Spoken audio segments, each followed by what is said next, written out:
Okay, trying to clear up a lot of questions that people have given me about importing and exporting in Lightroom Classic.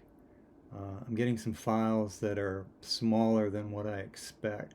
So here's what I want you to go and check. I've got an image open here, and what I want to do is export it.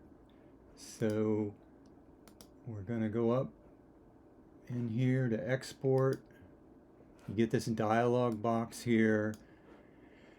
This, you'll have to make up these decisions yourself to export it at a certain location.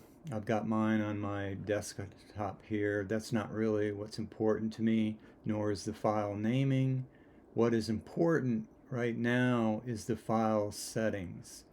And for me, I want the best quality possible. So if you're sending an image to me, I either want a PSD, which is a Photoshop file, or a TIFF. Either one works fine. Let's click on TIFF.